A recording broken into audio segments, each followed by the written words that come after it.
we begin with that deadly heat across the U.S. and Europe. Northwestern parts of Europe are seeing some relief today as the high temperatures shift east. Much of the Iberian Peninsula, including Italy, Germany, Austria, even Sweden, are dealing with oppressively hot weather again today. Record high temperatures in the UK Tuesday caused train tracks to bend and roads to buckle.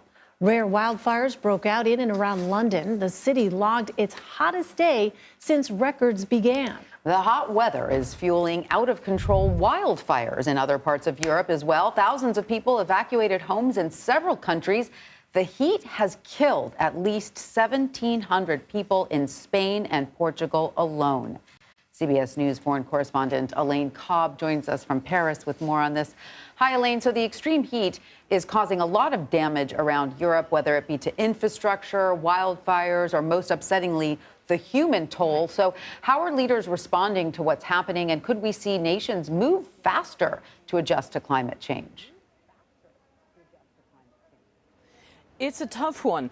President Emmanuel Macron is in the southwest today to meet the firefighters who've been battling the blazes that have been burning there for more than a week. Fire chiefs there today saying for the first time the lower temperatures and some dropped winds making it easier for them to take more control of the fires. In Paris, the city hall has ordered several parks to install mist sprayers to help people stay cool, and also have been handing out 10,000 bottles of water to the homeless. In Spain, which has been very badly hit, the Prime Minister again today urged extreme caution because of the heat, and he said climate change is real, and he warned people really need to take care, whether they are residents or tourists visiting Spain. In Britain, which had those record temperatures yesterday, the Mayor of London has been critical of the candidates in the race for the Conservative leadership. That's underway this week. And he said they're all just ignoring what he called the elephant in the room of climate change. But, you know, climate experts are saying that this is the new normal, not just these periods of intense heat, but also the unpredictability of it. You know, here in Paris yesterday, it was 104, and then it dropped to the 70s overnight, a 30-degree drop overnight. And that is the kind of thing that makes it much harder for local authorities to work out what do we do, how do we prepare, but they know they have to.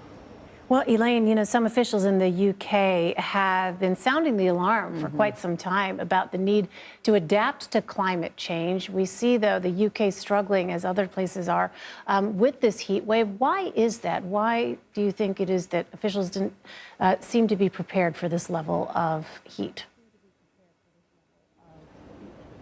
You know, when you think of summer in Britain, you do not think of searing heat waves. You don't think of getting a wonderful tan. It's very much always been the thing that it would be a gentle summer. And so it is taking them completely by surprise to have this kind of heat. And, you know, here on the continent, we're much more used to adapting. People just shut down the shutters because homes have shutters, and they stay indoors and they just don't let the heat in, and they open the windows at night.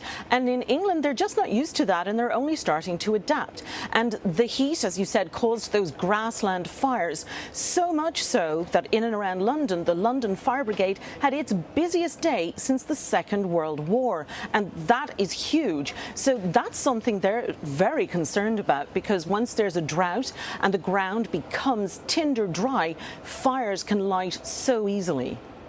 And so, Elaine, Northwestern Europe is seeing some relief, finally, from this heat wave today. And now the focus is on the Mediterranean up through Northern Europe. What are the big concerns in places like Italy, Germany, and Sweden?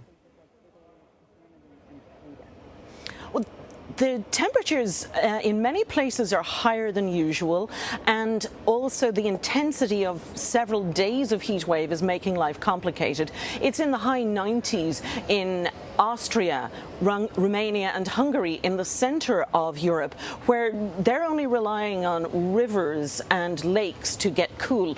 The places by the sea have a better chance of sea breezes bringing in relief. So Central Europe is looking at the heat wave continuing quite a bit longer. In Italy, the temperatures are still high, and they are concerned, of course, about fires.